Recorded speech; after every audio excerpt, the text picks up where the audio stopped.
یہ ناچیز آپ کے سامنے حاصل ہے اور انشاءاللہ تعالی جو کچھ بھی سوالات آئیں گے کتاب اللہ سنت رسول اللہ کی روشنی فقہ حنفی کے مطابق اللہ کی توفیق سے ہم ان کے جوابات حاصل کریں گے۔ آپ لوگ غور سے سنیں۔ فقہی اور دینی ضروری امور کے تعلق سے سوال و جواب کا سلسلہ عہد سلف سے چلا آ رہا ہے، بلکہ عہد رسالت سے اور آج ہم لوگ اسی سنت ماضیہ سنت سابقہ کی یاد تازہ کر رہے ہیں۔ اس سے پہلے کہ ہم آپ حضرات کے سوالات سنیں، آئیے سب سے پہلے ہم سب کے مرکز عقیدت محسن اعظم سید کائنات افضل الانبیاء سید المرسلین خاتم النبیین صلی اللہ علیہ وسلم کی بارگاہ اقدس میں بلند آواز سے درود پاک کا ہدیہ پیش کریں۔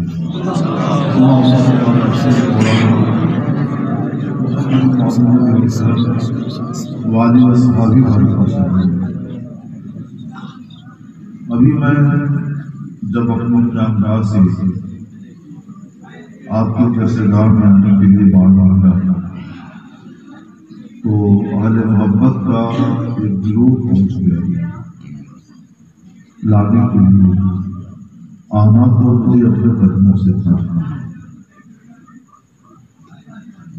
وہ لوگ کیوں تشریف لیے، ہم سب سے پہلے اس پر تھوڑی سی روشنی ڈالنا۔ ان کی نیت بخیر ہے اور اللہ ان کی نیت پر اجر عظیم عطا فرمائے۔ معمول یہ ہے کہ ایک خطیب کی دینی اصلاحی ضروری تقریر ہو رہی ہوتی ہے اور لوگ غور سے ذکر خدا و ذکر رسول صلی اللہ علیہ وسلم سن رہے ہوتے ہیں، اور ایسے وقت میں کچھ لوگ کسی خطیب کو مقرر کو نعروں کی گونج میں لے کے آتے ہیں اسٹیج پر۔ ان سے خطیب کی خطابت پر بھی اثر پڑتا ہے۔ لوگ جو سن رہے ہوتے ہیں غور سے، ان کی سماعت بھی متاثر ہوتی ہے۔ بہت سے لوگوں کے ذہنوں سے یہ بات نکل جاتی ہے کیا سن رہے تھے اور کیا سننا ہے۔ تو کسی عالم یا خطیب کی ایسی تعظیم جو ذکر خدا و ذکر رسول میں خلل رکھنا ڈالے، یہ بجا نہیں ہوئی جاتی۔ اس لیے اس رسم کو اور اس طریقے کو ختم کیا جائے۔ ایسی چیز اللہ کے رسول کو پسند نہیں ہے۔ میں نے ان لوگوں سے معذرت کی اور واپس کر دیا۔ پتہ نہیں ان لوگوں نے دل میں کیا سوچا ہوگا۔ ہم تو آئے تھے ان کی عظمت کے اظہار کے لیے اور یہ ہم سے دے رہا ہوں۔ تو میرے عزیز دوستوں، میں آپ سے بیزار نہیں، مشتاق ہوں، لیکن شریعت یہ مسئلہ پیش نظر تھا، اس لیے ہم نے آپ کو واپس کر دیا۔ تو آپ برا نہ مانیں، ہمارا کام ہی ہے دین کے مسائل بتانا۔ اگر میں ہی دین کے مسئلے پابند نہیں کروں گا تو کون ہے؟ اس لیے ہم نے واپس کر دیا اور آئندہ بھی کسی جلسے میں ایسا نہ کیا جائے۔ ہمارے مولانا کی ماشاءاللہ اچھی تقریر چل رہی تھی کہ آپ کو پسند ہے اس وقت ناروں کی بولی میں آؤں اور سارا نظام شریعت کے قتل فتل ہو جائے، یہ نہیں مناسب، یہ وجہ نہیں، لہٰذا اس کو بند کیا جائے، ایسا نہ کیا جائے۔ خطیب کو اپنے پہنچ چل کر آنا ہے، راہ بتانے کے لیے دو آدمی ساتھ رہے تو مناسب ہے۔ ایک بار اور دو کے پاس اللہ صلی اللہ علیہ وسلم ایک سوال یہ آنے لگا ہے، کورونا ویکسین لگوانا کیسا ہے؟ تو شرع اس میں کوئی ایسی بات ہے تحقیق نہیں ہو پائی جس کی بنا پر اس سے روکا جائے، لہذا اس کی اجازت ہے۔ رمضان شریف آ رہا ہے، ابھی تو سوال نہیں آ رہا ہے لیکن آ رہا ہے کہ رمضان شریف میں ویکسین لگوانا کیسا ہے، روزہ ٹوٹے گا کہ نہیں ٹوٹے گا؟ ہم جانتے ہیں مسئلہ میرے پاس آتا ہے اور پھر بار بار سمجھانا پڑے گا۔ تو ویکسین ایک طرح کا انجیکشن ہے، جیسے اور انجیکشن لگوانے سے حاجت ہو تو علاج کی غرض سے لگوانے سے روزے پر کوئی اثر نہیں آتا، روزہ فاسد نہیں ہوتا، ویسے ویکسین ایک انجیکشن ہے، اس کے لگوانے سے بھی روزے پر کوئی آنکھ نہیں آئے گی، روزہ صحیح ہوگا۔ یہ کچھ ضروری باتیں تھیں جو ہم نے پیشگی جانکاری دی۔ آپ رمضان کے تعلق سے کوئی مسئلہ آپ کے ذہن میں ہو اس کو پوچھ سکتے ہیں، کیونکہ رمضان شریف کا مہینہ بہت قریب ہے۔ آزمانے کے لیے سوال نہیں کرنا چاہیے اور بے ضرورت سوال بھی نہیں کرنا چاہیے۔ ہم لوگ ایسے سوالوں کے جواب سے صرف نظر کرتے ہیں جو بے ضرورت یا آسان نہیں کرتے۔ اب ہم آپ کو بھیجے ہوئے سوالات سنیں گے، مزید بھی آپ کو اختیار حاصل ہے۔ دو ستونوں کے بیچ جبکہ تیسرا ستون بھی صف بندی کرنا کیسا ہے؟ ستونوں کے بیچ نماز کی صف لگانا شرعاً مکروہ ہے۔ نبی کریم صلی اللہ علیہ وسلم نے اس سے ممانعت فرمائی ہے۔ فقہ حنفی کا مسئلہ بھی یہی ہے، اس لیے ستونوں کے درمیان صف نہ لگائی جائے نماز کی، چاہے 2 ستون ہوں یا 4 یا 10 یا 20۔ اس کی وجہ سے صف کٹتی ہے اور صف کاٹنا اچھا نہیں ہے۔ ہاں، ایک دقت اس سے یہ ہوگی کہ ایک آدھ صف کم ہو سکتی ہے تو کوئی بات نہیں ہے، باقی میں کافی گنجائش ہوتی ہے تو آپ ستونوں کو چھوڑ کر صف لگائیں۔ ہاں، اگر جمعہ یا عیدین میں بھیڑ زیادہ ہو جائے تو ازدحام کی وجہ سے ستونوں کے بیچ میں بھی صف لگانے کی اجازت ہے، لیکن جب تک جمعہ اور عیدین جیسا مجمع کثیر نہ ہو اور صف لگانے کی حاجت نہ ہو تب تک ستونوں کے بیچ میں صف نہ لگائے۔ مائک پر نماز پڑھنا اور مائک پر نماز پڑھانے والے امام کی ابتدا کرنا ایسا ہے؟ نصف صدی سے زیادہ ہو گیا اور یہ مسئلہ ابھی تک چل رہا ہے۔ اس بارے میں ہمارے علماء سنت کے 2 طبقے ہیں۔ ایک طبقہ اس بات کا قائل ہے کہ لاؤڈ اسپیکر پر نماز نہ پڑھائی جائے، اس سے نماز پر اثر پڑتا ہے۔ وہ اثر کتنا پڑے گا تو کوئی فقیر کہتا ہے کہ نماز مقبول ہوگی، کوئی کہتا ہے کہ نماز فاسد ہوگی، اور ایک بڑا طبقہ اس بات کا قائل ہے کہ نماز تو صحیح اور درست ہوگی، البتہ بلا ضرورت نماز میں یہ جدت اچھی نہیں لگتی۔ سلف صالحین کے طرز پر صادقی کے ساتھ نماز ادا کی۔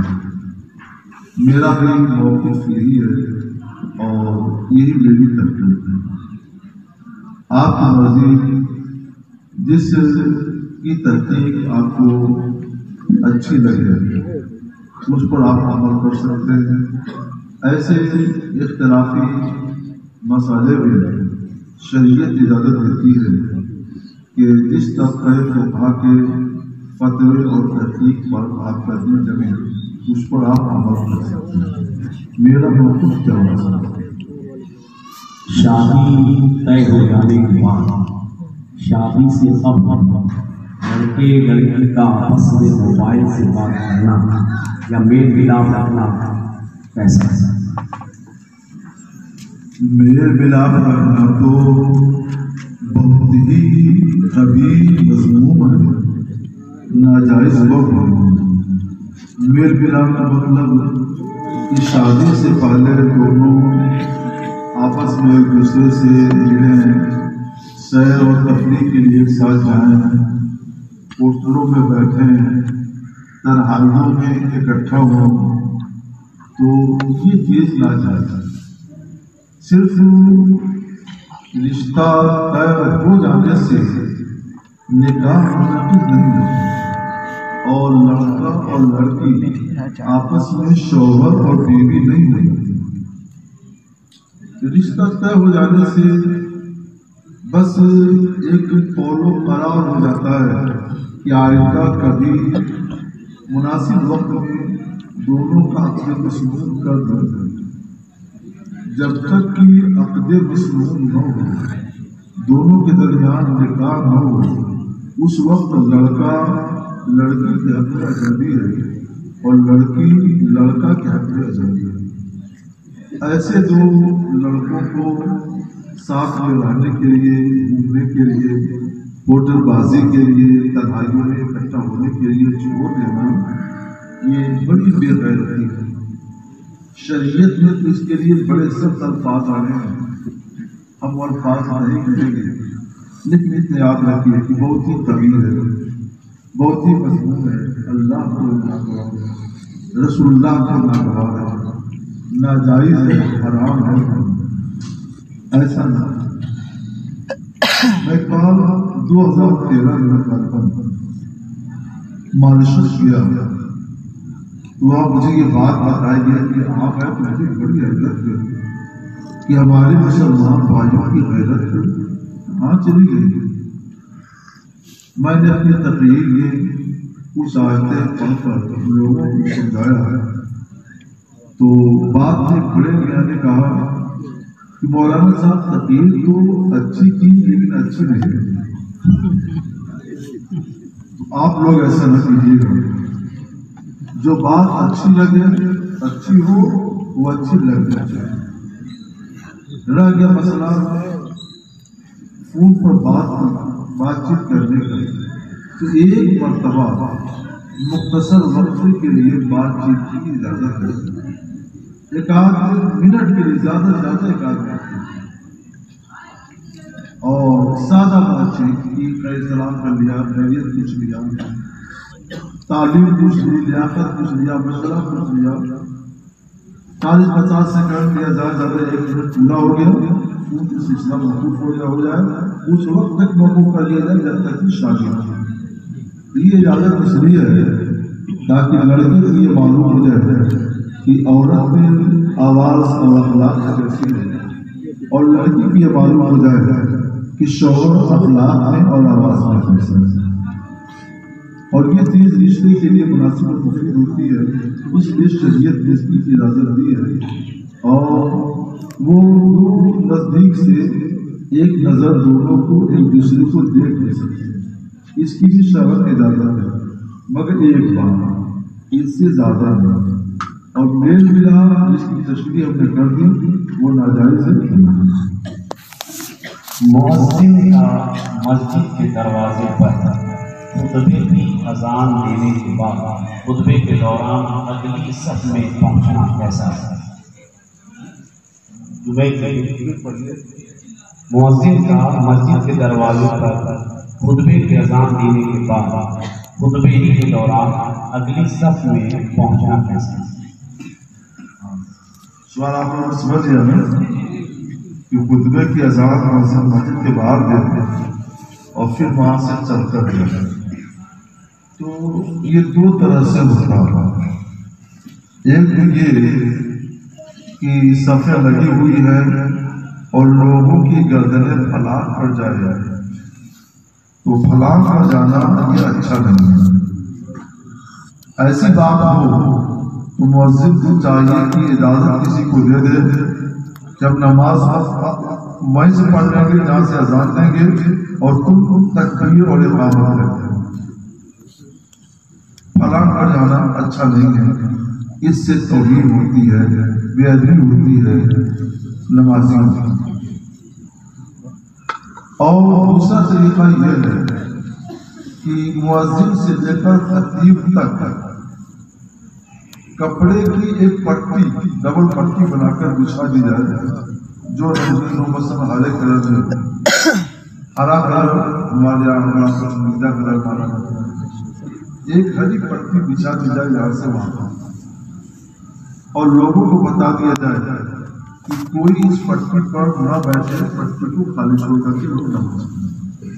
مؤذن اذان خطبہ دے دے اور پھر اسی پٹی سے اپنی جگہ تک پہنچ جائے جہاں سے اس کو تکبیر کرنی ہے، اقامت کرنی ہے۔ جب وہ پہنچ جائے اور تکبیر کر دے تو پھر سب لوگ اس پٹی پر بھی سب بنا لیں اور جگہ خالی نہ رکھیں، تو یہ صورت جائز ہے۔ مبارک ملک میں اسی صورت پر عمل ہوتا ہے۔ آپ لوگ ایسا کریں گے، میرے خیال سے آپ کے یہاں ایسی بات نہیں ہوگی، اس لیے کسی صاحب نے یہ سوال بھیج دیا۔ تھوڑا سا خرچہ ہوگا، ایک دو صاحبان ایسی ہری پٹی کپڑے کی خرید کر کے اور بچھا دیں اور اعلان کر دیں جمعے میں کہ جمعے اس پٹی پر نماز اس وقت تک نہ پڑھی جائے جب تک کہ مؤذن خطبے کی اذان دے کر اپنی جگہ پر پہنچے۔ ٹھیک ہے نا؟ کسی سنی صحیح عقیدہ عالم کے ہوتے ہوئے غیر عالم کا مسئلے پر جا کر نماز پڑھانا اور بعض مقتدیوں کا اس کو پسند کرنا شرعاً کیا حکم ہے؟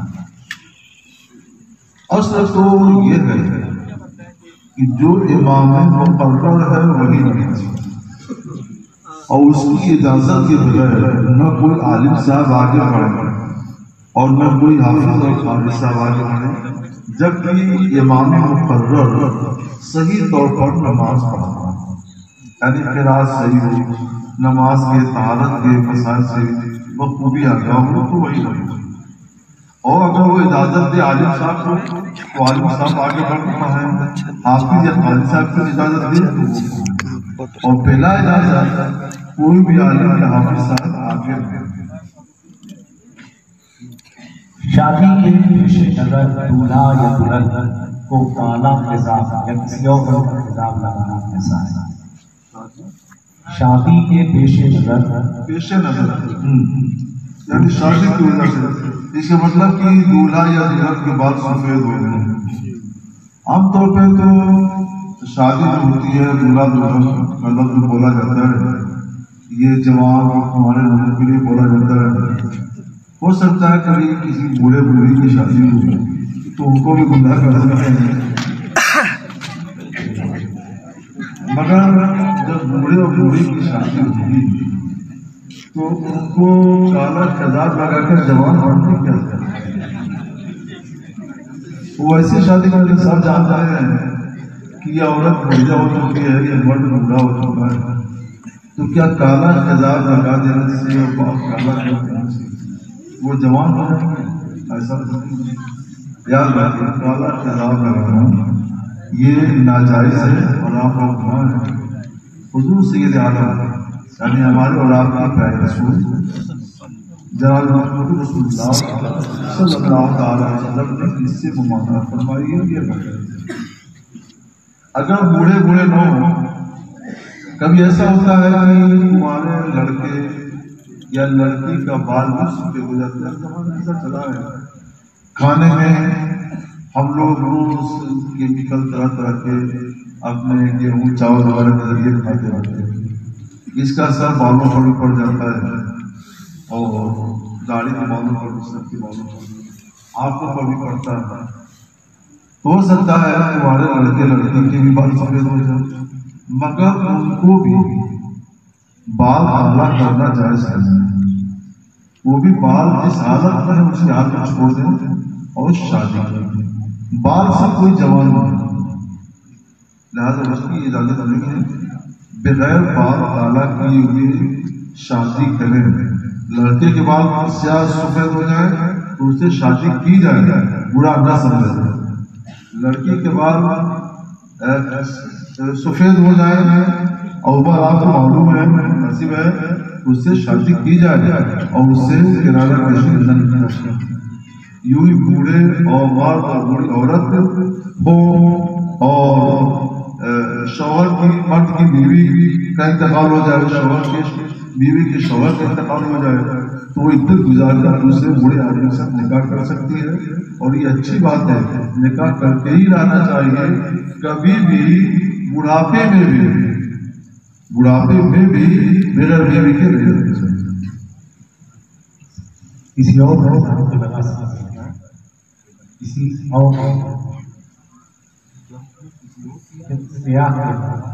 سیاہ کے علاوہ ہاں صاحب مہندی کا خلاف لگا سکتے ہیں، میں نے بھی لگا رکھا، مہندی کا خلاف لگا سکتے ہیں، اس کی حدیث میں اجازت ہے۔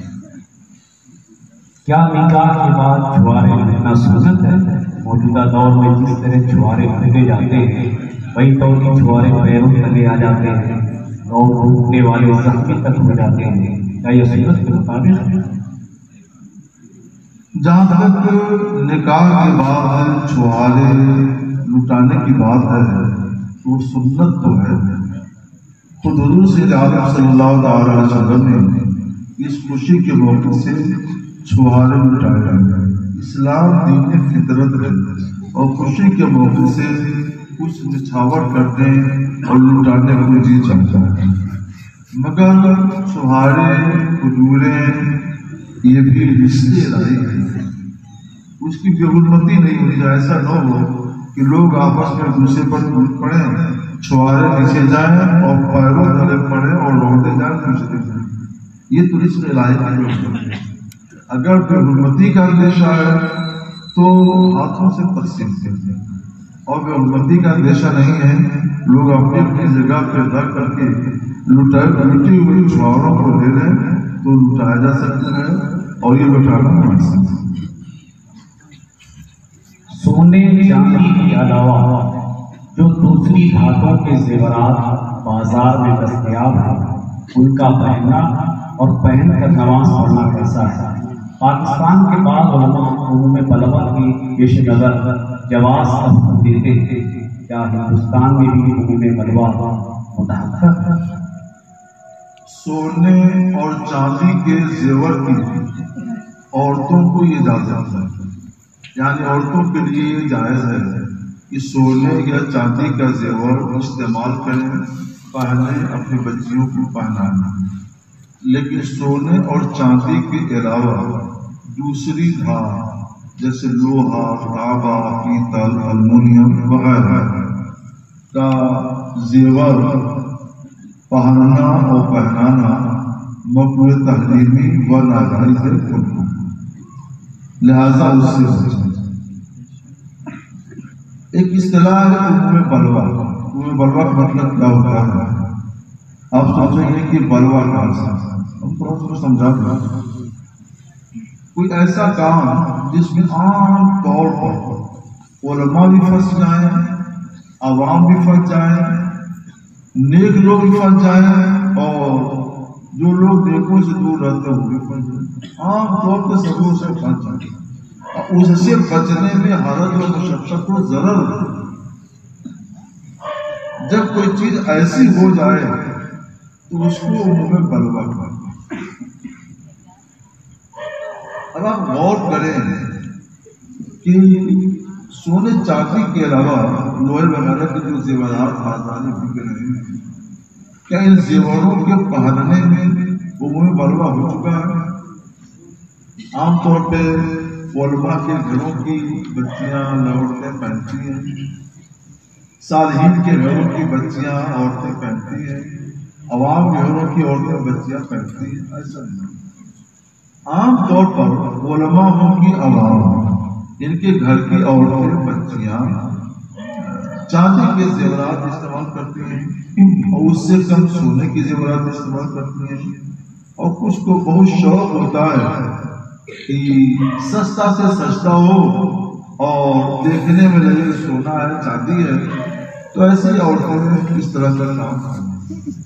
تو ان کی تعداد بہت کم ہے، وہ بھی علماء کے گھروں کی عورتیں نہیں، صالحین کے گھروں کی عورتیں نہیں، جو لوگ علماء کے ساتھ اٹھتے بیٹھتے ہیں مسائل جانتے ہیں وہ بھی نہیں۔ اس لیے ہندوستان میں تو منہ میں بلوا قطعا نہیں، لہٰذا ہمیں اجازت ہے کہیں منہ میں بلوا ہو چکا ہو تو وہاں کے مفتی اس کے لحاظ سے فتویٰ دے سکتے ہیں، ہمیں اس کے بارے میں نہیں کچھ کہتے ہیں۔ لیکن ہندوستان کی تو میں نے سیر کی ہے، مختلف شہروں میں جاتا ہوں، یہاں ایسا کچھ نہیں ہے، ہرگز منہ میں بلوا نہیں ہے، لہٰذا ایسے زیورات سے بچیں۔ ہاں، دھات کے علاوہ جو زیورات بنتے ہیں، جیسے کانچ کی چوڑیاں بنتی ہیں، پلاسٹک کی چوڑیاں بنتی ہیں، یہ دھات والی آتی ہے، اس کو استعمال کر سکتے ہیں۔ اور اسی طرح سے دھات کے علاوہ کوئی دوسری چیزوں کے آئے بن جاتے ہیں تو ان کو بھی استعمال کر سکتے ہیں۔ ممانعت جو ہے دھات کی زیورات سے، اور دھات میں بھی سونے چاندی کے علاوہ، اس کا مطلب کیا ہوا؟ سونے کا زیور استعمال کر سکتی ہیں جائز ہے، چاندی کا زیور استعمال کر سکتی ہیں جائز ہے، المونیم کا زیور استعمال کر سکتی ہیں، المونیم نہیں، یہ پلاسٹک کا زیور استعمال کر سکتی ہیں جائز ہے، کانچ کا زیور استعمال کر سکتی ہیں، یہ جائز۔ اور سونے چاندی کے علاوہ جو دوسری دھاتیں ہیں جیسے لوہا، المونیم، پیتل، تانبا وغیرہ، ان کا زیور استعمال کرنا یہ ناجائز ہے۔ اگر وہ عورت نماز پڑھتی ہے اور ایسا زیور پہن کر نماز پڑھے گی تو اس کی نماز میں تحریمی ہوگی، اور اس پر واجب ہوگا اس زیور کو اتارے، اللہ کی بارگاہ میں توبہ کرے، تب نماز۔ کیا ترکے میں بیٹوں کی طرح بیٹیوں کا بھی حصہ ہوتا ہے؟ بعض لوگ کہتے ہیں کہ ان کے حصے برابر جہیز میں دے دیا گیا ہے، اب کچھ نہیں ملے گا، شرم رہنمائی ہے۔ ترکی بات کی پتہ ہے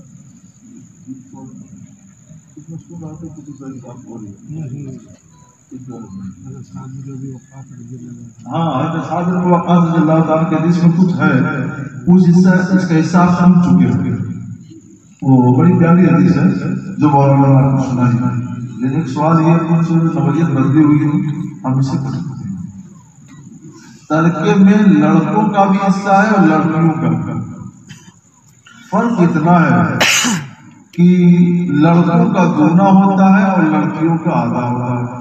مثلا کسی شخص کا انتقال ہوا، چھوڑا ایک لڑکا اور ایک لڑکی، تو لڑکے کو دینا ہے دونا اور لڑکی کو دینا ہے آدھا، تو کیسے بانٹا؟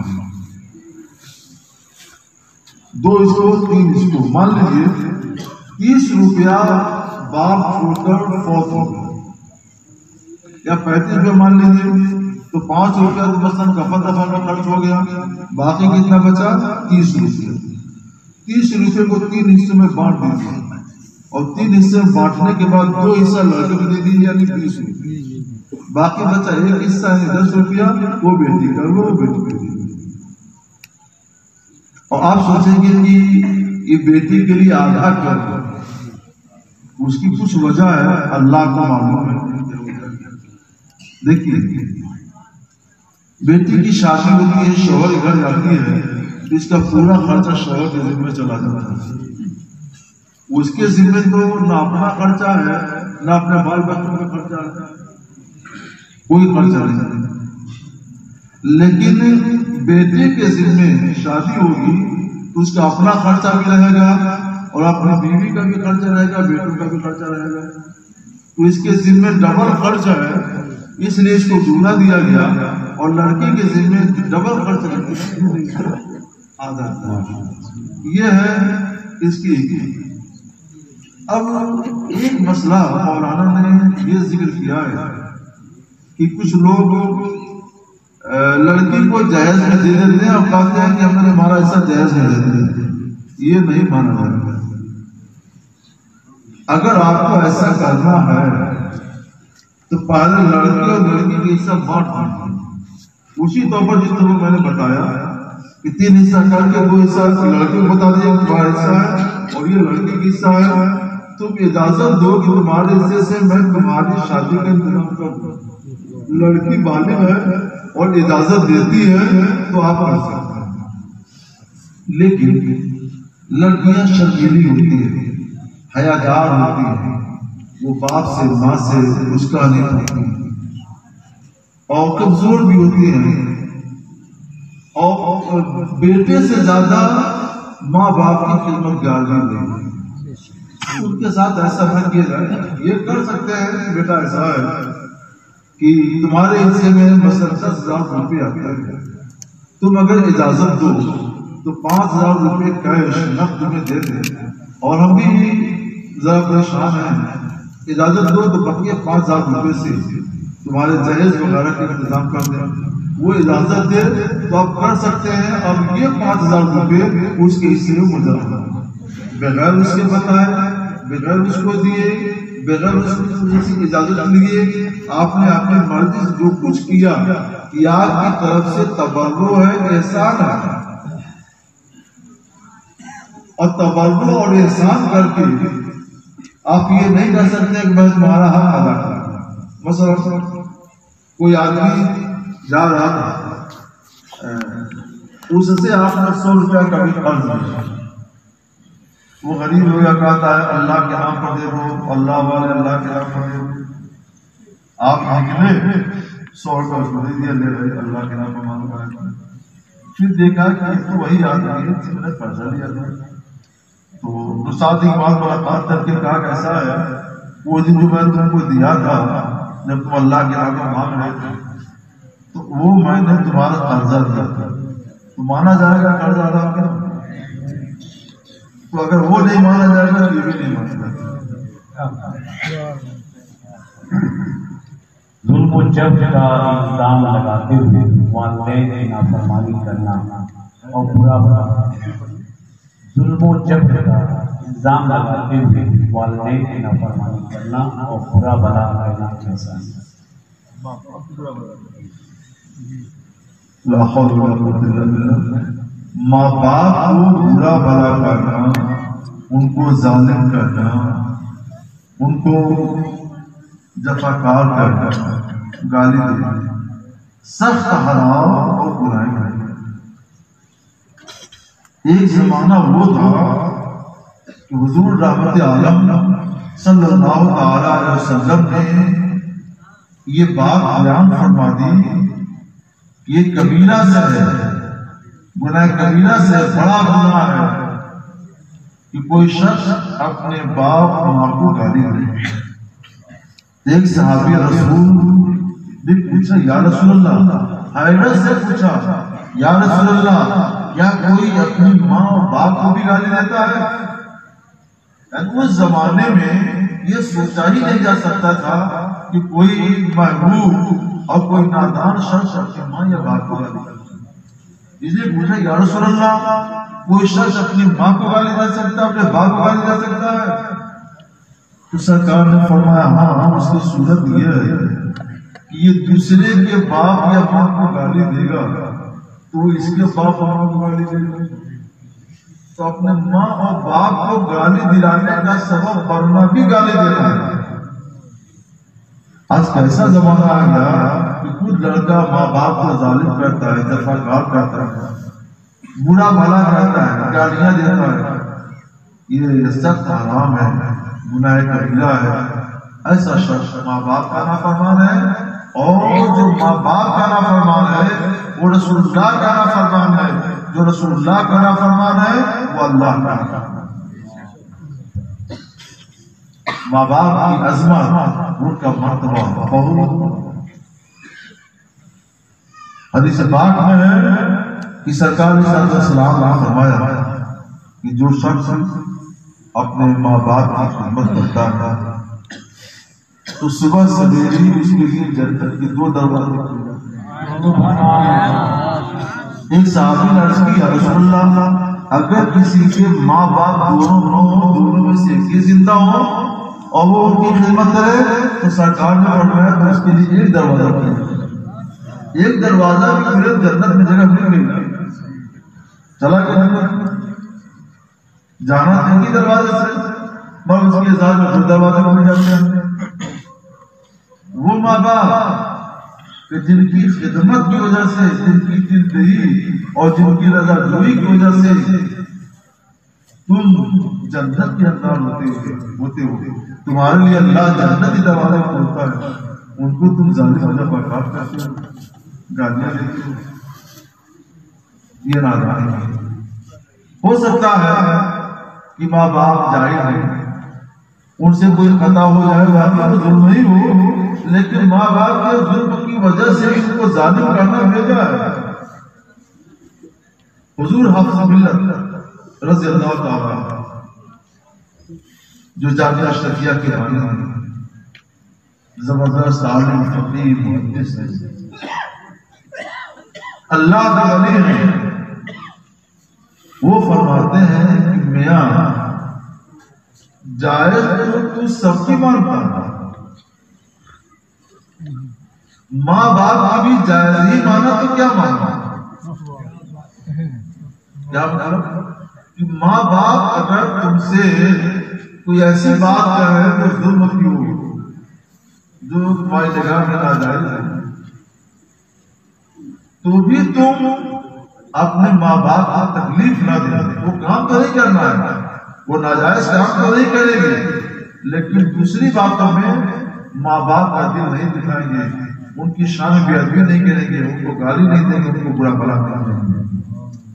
جس شخص نے ایسا کیا ہو یا کرتا ہو اس پر فرض ہے کہ اپنے ماں باپ سے معافی مانگے، ان کے قدم پکڑے، روئے، معاف کر دیجیے۔ جب وہ معاف کر دیں تب ان کے ساتھ اچھا سلوک کر کے رہے، اور آئندہ کبھی ایسی حرکت نہیں۔ اس موضوع پر ایک بڑی اہم کتاب ہے عظمت والدین۔ یہ کتاب شاید 1952 سے ہی چھپ آئی ہے اور ہاتھوں ہاتھ نکلتے ہیں، کئی ایڈیشن آئے پھر نکلتے گئے، آج آئے ایڈیشن نکلتے گئے، اتنے علماء پاس پڑھنا طلبا نے کہ حضرت میں پیشاب لے کے بیٹھ گئے اور پوری کتاب پڑھ کر میں نے ختم دیا۔ میں آپ کا شکر گزار ہوں، میں روتا رہا، اور میں آپ سے وعدہ کرتا ہوں کہ میں اپنے ماں باپ کو کبھی تکلیف، اس لڑکے کو وہ کتاب پڑھوائی جائے۔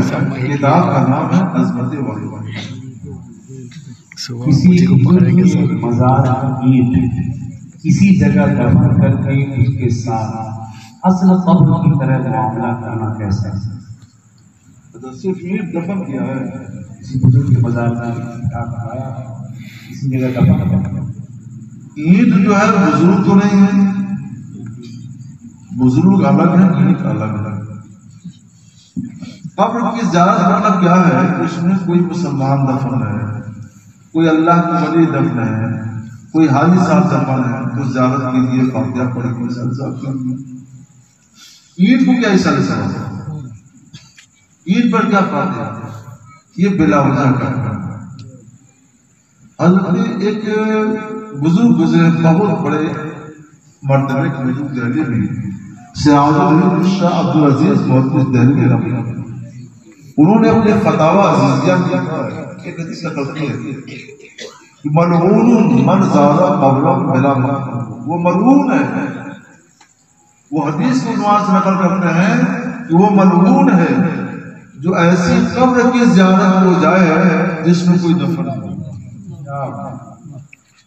ایسی قبر کو سمجھا بجھا کر کے ختم کر کے ایسی قبر کی نہ زیارت کی جائے نہ وہاں کوئی دعا کی جائے، یہ ناجائز ہے، یہ تو وقت پرستی ہے۔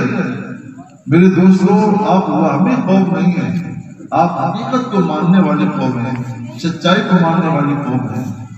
یہ تو وہم پرستی ہے، وہم پرستی کو کی رسم کو بجائیے، ختم کیجیے، لیکن جھگڑا نہ کیجیے گا۔ یہ نہیں ہے کہ گاؤں میں آئیے اور پھاوڑا لے کے جائے کوئی کر کے سب نہیں، کسی کو سمجھائیے، کسی نے خبر بنائی ہے، سمجھائیے اور سمجھا کے اس کو۔ اسلامی نقطۂ نظر سے کوئی انسان یا جن صحابی، تابعی یا ولی کسی مرد یا عورت پر خاص رکھتے ہیں یا نہیں، نیز کسی اسلامی نقطۂ نظر سے کوئی انسان یا جن کی صحابی، تابعی یا ولی، کوئی انسان صحابی یا کوئی جن صحابی یا کوئی ولی یا تابعی کسی مرد یا عورت پر خاص رکھتے ہیں نہیں، ایسا نہیں۔ سر پر شیطانی سوار ہوتا ہے، جنی سوار ہوتا ہے، قرآن پاک میں ہے الذی یتخبطہ الشیطان من المس، شیطان چھو کر کے خبطی بنا دیتا ہے، پاگل بنا دیتا ہے۔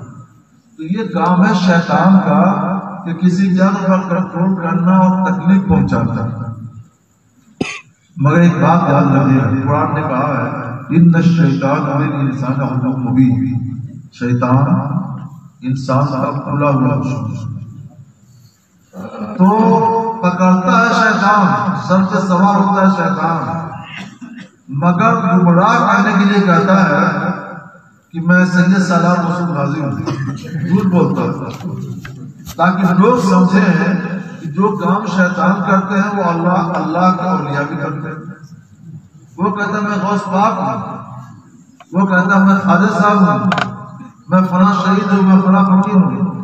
یہ جھوٹ ہے، وہ لوگوں کو گمراہ کرتا ہے جھوٹ بول کر کے تاکہ لوگ گمراہ ہوں، بدعقیدہ ہوں کہ جو کام شیطان کرتا ہے وہ ولی اللہ بھی کرتے ہیں، نیک لوگ بھی کرتے ہیں۔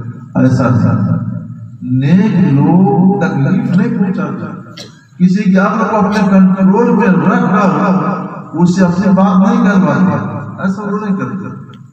وہ تو رسول اللہ کے صدقے میں رحمت کے، پیار کے، محبت کے ساگر ہوتے ہیں، رحمدل ہوتے ہیں، آپ کی مدد فرماتے ہیں، آپ کی باتیں سنتے ہیں، آپ کے اوپر کرم کرتے ہیں، رحمتوں کی بوچھار کرتے ہیں۔ ان کا کام کرتے ہیں کسی کو تکلیف پہنچانا اور سب کا کنٹرول کر کے اس کی زبان سے بولنا، یہ کام ہے شیطان۔ اس لیے اگر کوئی ایسا کہتا ہے تو اس کے بہکاوے میں نہ آئے، یہ سمجھے کہ وہ جن ہے، شیطان ہے، جو جھوٹ بول رہا ہے۔ یہ تو سوال کا جواب ہے۔ مگر جن لوگوں پر شیطان آتا ہے اور زیادہ آتا ہے عورتوں کو، کم مردوں پر بھی آتا ہے تو یہ ذرا کم ہوتا ہے۔ گھر میں کھانے پینے کی پریشانی ہو گئی، جن آ گیا سر، میاں بیوی سے جھگڑا ہوتا رہتا ہے، بات نہیں بن پاتی، کوئی سمجھانے والا نہیں ہے، تو جو عورتیں ہوشیار ہوتی ہے تو ان کے سر سے جن سوال ہوتا ہے، میں فلاں ہوں، یہ ہوں، یہ کروں گا، یہ کرو، ذرا 1 کلو لڈو لاؤ، جلیبی لاؤ، یہ فرمائشیں شروع ہو جاتی ہیں۔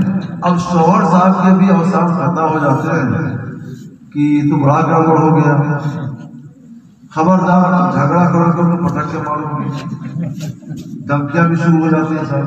اور وہ جن ان کچھ نہیں ہوتا، نہ شیطان ہوتا ہے نہ جن ہوتا ہے، وہ خالی میں کھڑا ہوتا مکر ہوتا۔ ہم نے ایسے بہت شیطان چھوڑا، یہ کام میرا نہیں ہے، مگر جب سمجھ جاتا ہوں ہم لوگ آ جاتے ہیں نہیں مانتے ہیں تو چھوڑا بھی دیتے ہیں. تو کیسے چھوڑاتا ہوں؟ تمام پوچھ لیتا ہوں بتاؤ تم کو کیا چاہیے؟ تو 1 کلو لڈو چاہیے تو ٹھیک ہو جائے گی. آپ ٹھیک ہو جائے گی کہا دیتا ہوں 1 کلو لڈو مل گیا. اور پھر بتا جائے کہ آئندہ اگر ایسی شرارت ہو جائے گی تو لڈو کے بجائے میں کوئی ظاہری چیز کی رکھوں کہنا ہے میں صاحب اسی کا بڑھ.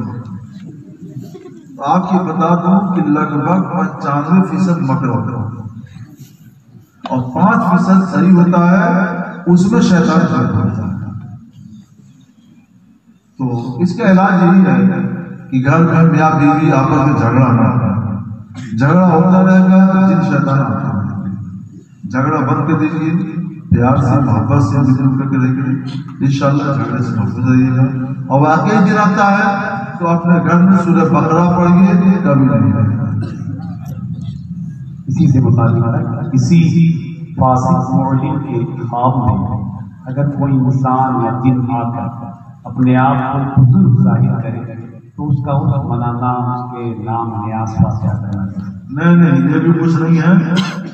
خواب کی بات سے عموماً الٹی ہوتی ہے اور یہ بھی حقیقت ہوتی ہے. عام لوگوں کے خواب کی کوئی حقیقت نہیں ہے. جو لوگ صالحین سے نیک ہیں، 5 وقتہ صحیح وضو کرتے ہیں، صحیح نماز پڑھتے ہیں، وہ لوگ جب سوتے ہیں تو ان کا خواب سچا ہوتا ہے. فرض کے بعد جو خواب دیکھتے ہیں نماز پڑھ کے آئے اور کچھ دیر سو رہے ہیں، اس وقت جو خواب دیکھتے ہیں خواب سچا ہوتا ہے. جن کو روزے سے مطلب نماز سے وہی سر کا خواب جاتا ہے، وہ کے خواب کی کوئی حیثیت نہیں ہے، اس کو نہ مانا جائے نہ سنا جائے. بعض جاہل لوگ خود کو علماء سے بہتر سمجھتے ہیں، ان کی تحقیق کرتے رہتے ہیں. ایسے فحش کیا ہوگا؟ علماء کی تحقیر کرنا یعنی ان کو حقیر بنانا، ذلیل کرنا، رسوا کرنا، ان کی شان و گستاخی کرنا، مولانا کہنا، مولویہ کہنا، یہ سب ہے، یہ ناجائز اور گناہ ہے. اور علماء نے لکھا ہے کہ اگر کوئی بلا وجہ کسی عالم دین کی بلا وجہ کوئی توہین کرے، تذلیل اور تحقیر کرے تو اندیشہ ہے کہ اس کا خاتمہ ایمان پر ہو. اس لیے آپ لوگ ایسے آدمی کو سمجھائیے علماء کی عزت کریں، علماء کا دل سے ادب کریں. جو لوگ علماء کا ادب کرتے ہیں تو اللہ ان کو نجات دیتا ہے، بخشش. ایک حدیث یاد آ رہی ہے، علماء سے آپ نے بہت سنا ہوگا کہ سرکار نے فرمایا علیہ السلام عالم بنو یا طالب علم بنو یا علماء کی باتیں سننے والا بنو یا علماء سے محبت کرنے والا بنو. کیا بات ہو گئی؟ عالم بنو، دوسری بات طالب علم بنو، علم حاصل کرنے والا. اور یاد رکھیے طالب علم وہی نہیں ہے جو مدرسے میں نام لکھا کے 2 سال 4 سال 8 سال 9 سال پڑھتا ہے. طالب علم ہے، پکا طالب علم ہے، بس صرف وہی طالب علم نہیں ہے. جو لوگ عالم کے پاس جاتے ہیں مسئلہ پوچھنے کے لیے، اس وقت تک وہ بھی طالب علم ہے. آپ یہاں آئے ہیں کہ بزم سوال و جواب میں حصہ لیں گے، علماء کے مواعظ اجرا سنیں گے. آپ جن کی بات کو سننے اور سیکھنے کے لیے آئے ہیں. تو جب سے آپ گھر سے نکلے ہیں آپ طالب علم ہیں. جب تک یہاں ہیں طالب علم رہیں گے، جب تک گھر نہیں پہنچیں گے طالب علم. اور طالب علم کی جو فضیلت ہے وہ فضیلت اور ثواب آپ کو ملتا ہے. تو سرکار فرماتے ہیں کہ عالم بنو، اور سب لوگ نہیں بن پائے گا، آپ کہاں بن پائے گا؟ تو وہ طالب علم بنو. آپ طالب علم ہیں ماشاءاللہ. اور طالب علم کی کیا فضیلت ہے کہ جو طلب علم کے لیے علم دین حاصل کرنے کے لیے راہ چلے اور اس کا انتقال ہو جائے تو اس کی جنت میں اور نبیوں کی جنت میں 2 درجے کا فرق ہے. یعنی بہت اونچی جنت اللہ اس کو عطا فرمائے. وہ جنتی ہے اور جنت میں اعلیٰ درجے کی.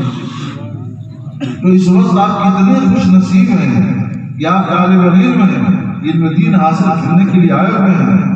ایسی حالت میں کسی کو اجر آ جائے تو اس کے لیے جنت. سرکار کا فرماتے ہیں عالم بنو یا طالب علم. کسی چیز کا ہے عالم دین کی باتیں سننے والا ہونا، نئی تعلیم میں نہیں مان پاتے ہیں تو عالم دین کی باتیں سننے والا ہونا۔ آپ نے جماعت عالم دین کی باتیں سن رہے ہیں، یہ بھی نہیں پائے مثلاً آپ ہاسپٹل میں یا یہی آئے ہمارا کان کا بہانا ہے تو کان کا بہانا سوچے ہم کیا جائیں، ہم تو سنیں گے نہیں، اس محفل میں آؤ اور عالم سے اپنے دل میں محبت رکھو، عالم سے محبت کرنے والا بنو۔ یہاں بیٹھو تو اسپتال میں ہو تو دل میں اپنے عالم سے محبت رکھو، یہ محبت ہی تم کو تمہاری بخشش کے لیے کام کرنا۔ اور یہاں آ گئے اگر باہر ہو، یہاں آ گئے یہ عالم سے محبت کی بنیاد پر تو آئے، اس میں فضیلت اور بن جاتی ہے، جیسے بات بن رہے ہیں کہ جس محلے میں یا مسجد میں اللہ کا یا اللہ کے رسول کا ذکر ہوتا ہے تو اسے فرشتے چاروں طرف سے گھیر لیتے ہیں۔ وہ باہر آ جائے گا تو فرشتے کے گھیرے میں آ جائے گا، رحمت کے فرشتے کے گھیرے میں۔ ہماری آنکھیں دیکھیں نہ دیکھیں، اس وقت ذکر الہی ہو رہا ہے، فرشتوں رحمت کے فرشتوں کا نزول ہو رہا ہے، ہم ان کے گھیرے میں۔ تو کوئی باہر آئے گا ایک تو محبت کی بنیاد پر آئے گا، لہذا بخشش ہوگی، اور دوسرے رحمت کے فرشتوں کے دامن کی ہوا میں رہے گا، یہ دوسرا فائدہ ہے۔ تو یہ چار ہے، اور سرکار فرماتے ہیں صلی اللہ علیہ وسلم پانچواں نام وہ نہ وہ جن کی باتیں سوال میں آئی ہیں وہ بتائیے پہلا ہے نہیں، دوسرا ہے نہیں، تیسرا ہے نہیں، چوتھا ہے نہیں، کیا ہے؟ پانچواں۔ تو وہ شخص سن رہا ہو تو پانچواں بات میں سے توبہ کرے، عالم دین کی اپنے دل میں محبت رکھے، قدر کرے، تعظیم کرے، اور اپنے عقیدت کو خراب ہونے سے اور علماء سے بھی گزارش ہے کبھی کبھی تعلیم دونوں ہاتھوں سے بچتی ہے۔ اے تعلیم تو کبھی ایک ہاتھ سے نہیں بچتی ہے، لیکن اس طرح کی تعلیم کبھی دونوں طرف سے بچتی۔ کبھی ایسا ہوتا ہے کہ عالم لوگ بھی شام سے نفس سے کچھ گناہ وغیرہ کام کر جاتے ہیں اور جائے لوگ جو ہے ان کی وجہ سے نفرت کرنے لگتے ہیں۔ ایسی کوئی بات ہو تو وہاں کے جو عالم ہوں ان کو اپنی اصلاح کرنی چاہیے، اور اس ناخواندہ شخص کو بھی اپنی اصلاح کرنی چاہیے۔ اس شخص کے بارے میں کیا حکم ہے جو تمام فرقوں اور ادیان کو برابر مانتا ہے؟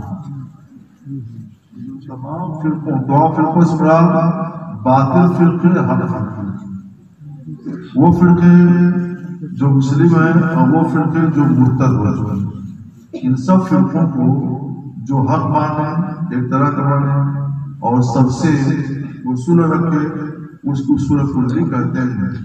اور بڑ پردے کو کہا ایسے شخص پر توبہ، تجدید ایمان واجب ہے، تجدید نکاح بھی یہ بھی لازم ہے کہ اس عقیدے سب سے بڑا لازم ہے اس عقیدے سے باز آئے، علامہ توبہ کرے، کلمہ پڑھے، اپنی بیوی سے نکلے۔ کوئی سامان اس کی قیمت 15,000 روپے ہو سکتی ہے، مگر قسط پر لینے میں وہی سامان 15 کے بجائے 18,000 روپے میں ملے گا، تو قسط پر اس کی خرید و فروخت کرنا شرم ہے۔ ایسا تو ہے کہ نقد کوئی سامان خریدیے، دکاندار بتائے کہ ہم نقد پیسہ دیں گے اور تم جتنا دام بتاؤ اس کو اتنا چھوڑ دو، وہ چھوڑ دو، اور وہ جان جائے کہ حضرت ادھار خریدیں گے اور 50 روپے کی چیز ہے 51 جو بتائے گا اس کو کم دیں گے، اور یہ جگہ 100 روپے دیں گے تو 50 روپے کی چیز 55-60 کی ہوگی۔ تو ادھار چیز عموماً زیادہ دام پر بکتی ہے، اگر اس وجہ سے کوئی زیادہ دام پر بیچے اور خریدے تو اس میں کوئی حرج نہیں، لیکن آج کل جو طریقہ چلا ہے وہ یہ نہیں ہے، وہ یہ ہے کہ لوگ ادھار خریدتے ہیں، مثلا گاڑی 4 ویلر 2 ویلر وغیرہ، کوئی مشین کوئی چیز لیتے ہیں، تو یہ ہوتا ہے کہ اس کا دام مثلا 50,000 روپے، اس کی قسطیں بنیں گی تو قسطیں بند کر کے یہ 65,000 روپے کی یہ چیز پڑے گی اور 3 سال میں اس کو ادا کرے گا، تو کمپنی کو 15,000 روپے کا فائدہ عام لوگ کے ساتھ میری 15,000 روپئے کمپنی کیسے لیتی ہے؟ جو قسط بنتی ہے داموں کی اس پر لکھتی ہے کمپنی کہ مثلا پہلی قسط 1,000 روپئے اور اس پر سود 200، دوسرے راج میں 200 روپئے کا سود لکھتے ہیں۔ تو اب جو 15,000 کا اضافہ ہو رہا ہے، یہ 15,000 کا اضافہ ادھار کی وجہ سے نہیں ہے، وہ سود کی وجہ سے، اور سود مذہب اسلام میں ناجائز، لہذا اس طرح کی خریداری بھی ناجائز۔ آن لائن سامان خریدنے پر کمپنی 1 ہفتے یا 2 ہفتے کا ریٹرن آفر دیتی ہے۔ اگر کوئی شخص اس نیت سے سامان منگائے ریٹرن کی میعاد کے اندر سامان استعمال کر کمپنی کو واپس کر دے گا، ایسا کرنا شریعت میں کیا؟ یہ غلط ہے، ایسا نہیں کرنا چاہیے، اس سے اعتماد ختم ہوتا ہے۔ اگر آپ لوگ نہیں کریں تو لوگوں کے لیے جو سہولت کمپنی نے دے رکھی وہ سہولت ختم کر دی، اس لیے ایسا نہ کیا جائے اور اس سے انٹرنیٹ اور موبائل پر آڈیو یا ویڈیو کالنگ کے ذریعے نکاح کرنا چاہتا ہے، لیکن مذکورہ طریقے بچنے کے خلاف نافذ ہوگی یا نہیں؟ ویڈیو سے تو بچنا چاہیے اور آڈیو کا استعمال کر سکتے ہیں۔ اس سلسلے میں ہمیں ایک چیز یہ بتا دیں کہ عوام کے درمیان ہم لوگ اس طرح کے مسائل میں ہیں، کیونکہ اس طرح کی شکایتیں ملتی ہیں کہ لڑکے لڑکیاں نادان، لڑکے نادان لڑکیاں آپس میں معاشرہ کر لیتے ہیں، بازی کرتے ہیں اور فون فڑی کر دیتے ہیں، چلو میں نے تم سے نکاح کیا اور 2,000 روپئے مار دے دیا، لڑکی بھی کہتی ہے قبول کر لیا، اس سے نکاح ہوا۔ اب ماں باپ کو کچھ پتا نہیں، ان کے ماں باپ کو ان کے ماں باپ کو، اور یہ دونوں منہ میں مٹھو بن گئے اور پھر سارا کام چلتا ہے۔ یہ غلط ہے۔ ٹیلی فون کے ذریعے، موبائل کے ذریعے بھی اور آڈیو کے ذریعے بھی نکاح باطل ہوگا۔ اگر اس کی ضرورت ہو واقعی تو اس کو استعمال کریں۔ یہ علماء کرام کے لیے مسئلہ ہے، عوام کے لیے نہیں۔ مثلا رشتہ طے ہو گیا، لڑکا سعودیہ میں ہے اور نکاح نہ ہو تو پھر رشتہ ختم ہو جائے گا۔ اس سے بچنے کے لیے اگر کوئی نکاح کرنا چاہے تو کر سکتا ہے۔ اس کی صورت یہ ہے کہ لڑکا فون کر کے مولانا صاحب کو کہہ دے جیسے نکاح پڑھوانا ہے کہ میں آپ کو، میں فلاں بن فلاں ہوں، میں آپ کو اجازت دیتا ہوں میرا آپ کے نکاح مثلا 20,000 روپئے میں فلانا بن فلاں لڑکی کے نام باپ کا نام سے میرا نکاح کرنا۔ کوشش یہ ہو کہ اس وقت 2 گواہ بھی اس کی بات کو سن جائیں۔ اس کے بعد مولانا صاحب لڑکی کے پاس جائے، اس کی اجازت ہے، تم اجازت دو کہ تمہارا اپنے نکاح میں فلاں بن فلاں کے ساتھ 20,000 روپئے کے عوض میں کر دو۔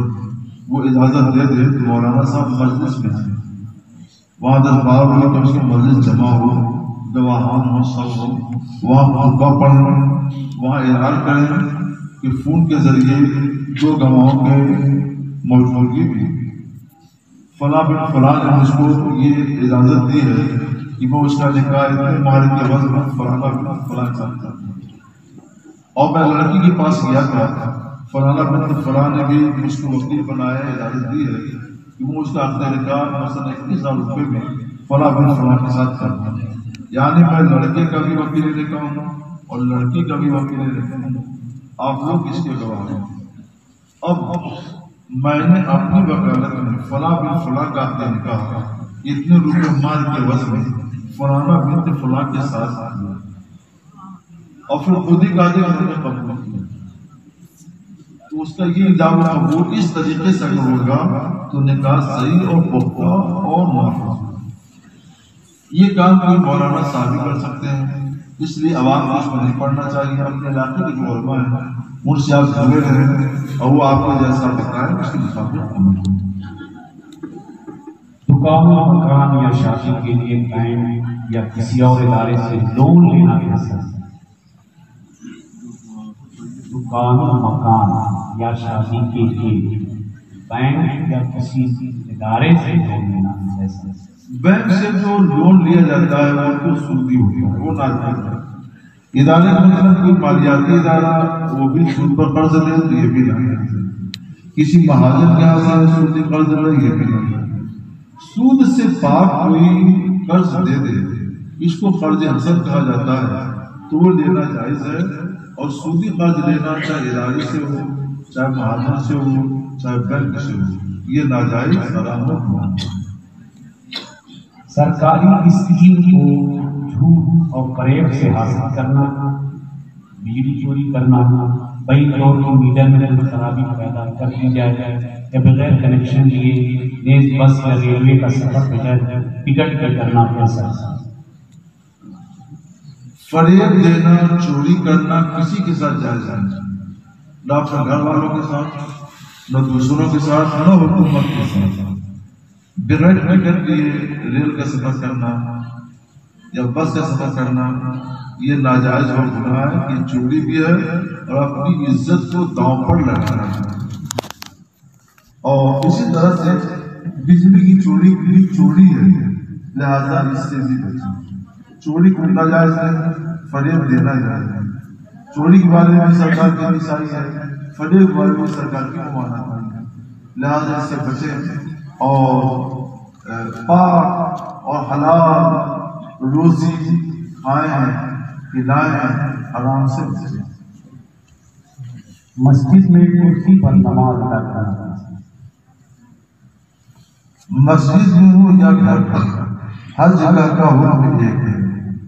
اگر کسی کو گھٹنے کی بیماری ہے، گھٹنا موڑنے میں شدید تکلیف ہوتی ہے، ڈاکٹر نے منع کر دیا کہ موڑنا نہیں ورنہ برا ہو جائے گا، تو اس کے لیے مجبوری ہے کہ زمین پہ بیٹھ کر اور پاؤں پھیلا کر یہ افضل ہے۔ اور اگر کرسی پر بیٹھ کر نماز پڑھے تو یہ بھی جائز ہے، اس کی بھی شریعت اجازت ہے۔ لیکن کوئی آدمی ایسا ہے جس کے ساتھ گھٹنے کی مجبوری نہیں ہے یا کمر کی مجبوری ہوگی، کمر سے جھک نہیں سکتا اور کھڑا ہو کر کے رکوع سجدے میں جانا چاہے تو نہیں جا سکتا ہے، تو اس کے لیے بھی اجازت ہے کہ بیٹھ کر پاؤں پھیلا کر پڑھے، یہ افضل ہے۔ کرسی میں بیٹھ کر پڑھے یہ جائز ہے۔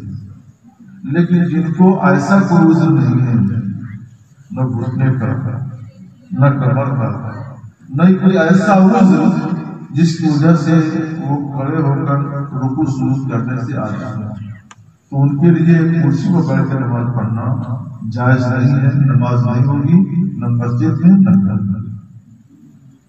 تین طلاق کے بعد عورت اور شوہر ایک ساتھ رہتے ہیں بغیر حیا، اس طرح رہنا اب تو کوئی شوہر کوئی طلاق دیتا ہی نہیں ہے۔ پہلے طلاق دیتے تھے تو پوچھتا تھا اچھا صحیح سے بتاؤ 100-200 طلاق دیا ہے، کہا نہیں حضرت 100-200 دیے تب وہ 40-50 اب آدمی پوچھتا ہے کہ نہیں حضرت 2 طلاق سے زیادہ نہیں، وہ جانتے ہیں اگر 3 طلاق کہا دیں گے تو حکومت پکڑ لے جائے گی، 3 سال جیل میں رہیں گے۔ تو وہی شوہر 4 سے کم طلاق نہیں دیتا تھا، اب 2 طلاق سے آگے بڑھتا ہی نہیں۔ یہ سب جھوٹ دیتے ہیں اور جھوٹ بولتے ہیں۔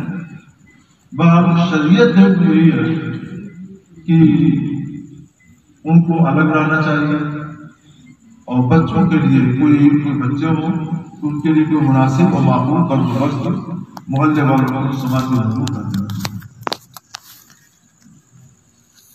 پیروں میں جو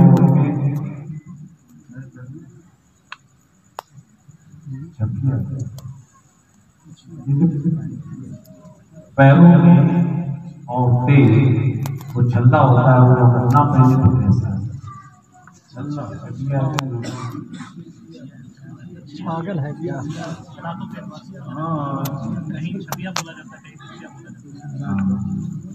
مطلب قوم ہے بازیب پہلے پائل پہلے بازیب پہلے یا الگ الگ علاقوں کے نام سے بھی سیا ہو جو بھی ہو چاہیے اور سننے بہت جائز ہے مگر اس میں بجنے والے گرو نہ لگے کہ چلے تو لگے کہ باجا بجا تو ایسا پار کر کے چلنا بازار میں یا لوگوں کے درمیان آنا جانا گھنٹہ اور تو ہو گیا صرف اجازت ہے اپنے شوہر کے لیے کہ شوہر کے ساتھ وضو والے پائل باہر پہن سکتے اور بغیر وضو والے پائل اور احتیاط کے ساتھ چلنا چاہے تو چل سکتے. سوال کرے ہے پھول نہیں پہننے کو کیسا بعض عورتوں کا خیال ہوتا ہے کہ ہاتھ خالی نہیں رکھنا چاہیے. یہ جس نے عورت کی ضرورت سے نکاح صحیح ہے کہ اس کے ہاتھ میں پاؤں میں کچھ علامت ایسی رہنی چاہیے جس سے یہ لگے کہ یہ لڑکی ہے اور مثلاً چوڑی سے ہاتھ عام طور پر چوڑی سے پہچان ہو جاتا ہے کہ یہ عورت ہے اور پاؤں میں ہر کوئی قسم کا زیور ہو تو اس سے بھی متغیر ہو جاتا ہے اور بالکل خالی کر لینا تو یہ مناسب نہیں ہے کہ مردانہ شکل اختیار کرنے سے عورتوں کو منع ہے. مہر کی ادائیگی سے قبل بیوی کا انتقال ہو جائے تو مہر کی ادائیگی کیسے بیوی کا انتقال ہو جائے. اچھا بیوی کا انتقال ہو جائے تو شوہر نہیں بیوی کا انتقال اگر ہو جاتا ہے تو جو بھی مال ہے وہ مال عورت کا ترکہ چھوڑا ہوا اگر شوہر کے پاس کو شوہر نے نہیں تو یہ جو ترکہ ہے یہ جو مال ہے اس کو اس عورت کے وارثوں میں شریعت کے بتائے ہوئے حصے کے مطابق تقسیم کریں. جیسے دو ایک لڑکا ایک لڑکی چھوڑا تو ہم نے بتلا دیا کہ یہ شکر کی کوئی سمجھتی لیکن یہاں شوہر بھی موجود ہے تو اس میں شوہر کا بھی حصہ ہوتا ہے. فرض کیجیے کہ شوہر ہے اور کوئی اولاد نہیں ہے تو آدھا تو شوہر کو ہی مل جائے گا. بیان کر دیتے ہیں مثلا عورت مری شوہر کو چھوڑا ماں باپ کو چھوڑا اس کا الگ ہے. عورت کا انتقال ہوا بیٹا چھوڑا بیٹی چھوڑی اس کا الگ ہے.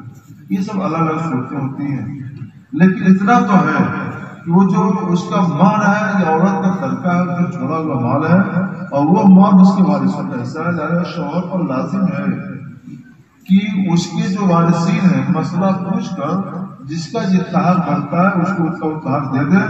شوہر کا حق جتنا بنتا ہے اتنا لے لے اور دوسروں کے جتنا حق بنتا ہے اتنا دے دے. دبا نہیں سکتا.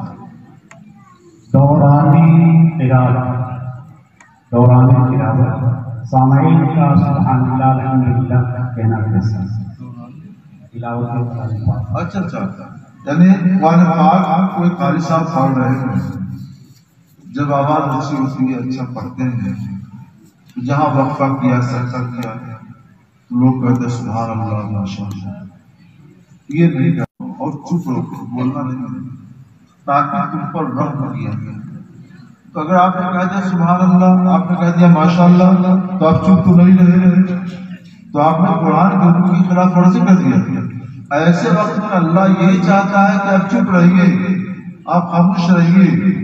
ہاں جب قاری صاحب تلاوت ختم کر کے ٹھہر جائیں تو اب آپ سبحان اللہ کہہ سکتے ہیں کہیے اچھی بات ہے. الحمدللہ کہہ سکتے ہیں کہیے اچھی بات ہے. ماشاء اللہ کہہ سکتے ہیں کہیے اچھی بات. باقی کب جب قاری صاحب تلاوت ختم کرتے ہیں ٹھہر جائیں اس کے بعد اور جب تک تلاوت کر رہے ہیں تو بیچ میں وقفہ کریں چاہے سجدہ کریں اس وقت سبحان اللہ یا ماشاء اللہ کہنا جائز نہیں ہے. چپ رہے بہت ضروری ہے. یہ اچھی بات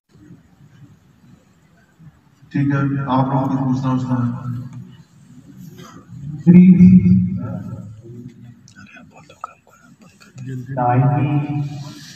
میں تو خط پہلے جا رہے گا پوچھنا ہے تو پوچھ سکتے ہیں. اوقات صلاح جو بنائی گئی لوگوں میں ابھی بھی تبدیلی کا شکار ہے. نہ جانے کون کون یہ درست ہے.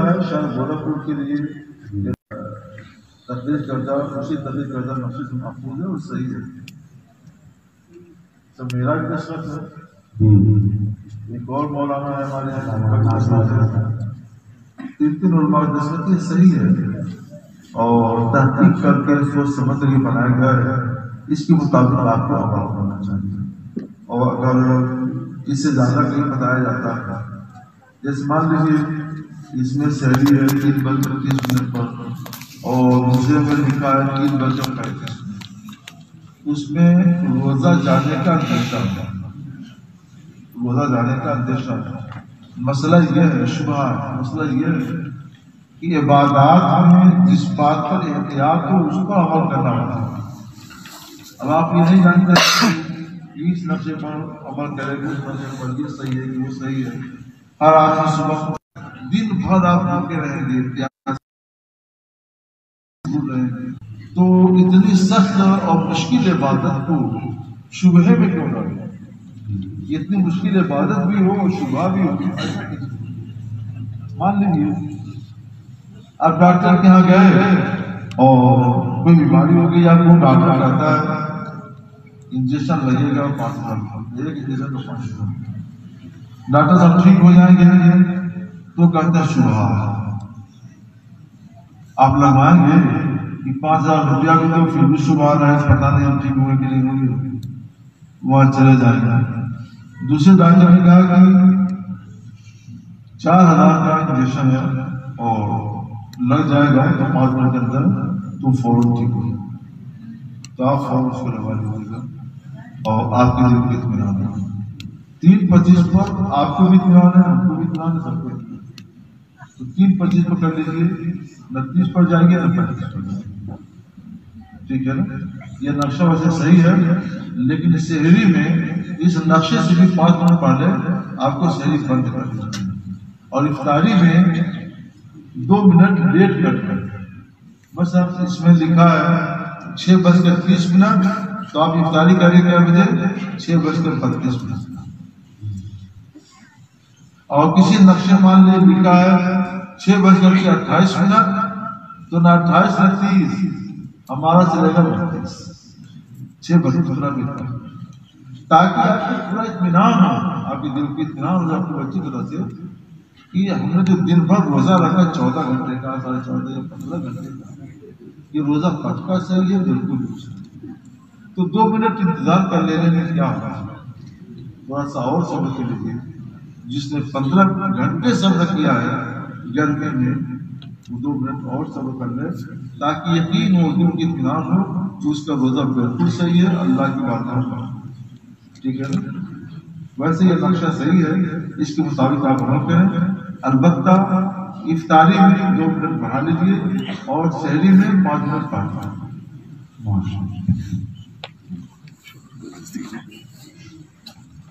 ٹھیک ہے. آپ لوگ خاموشی ہیں تو اب محفل ختم کی جاتی ہے. اللہ تعالیٰ اس محفل کو قبول فرمائے اور سرکار صلی اللہ علیہ وسلم کا صدقہ ہم سب کو عطا فرمائے.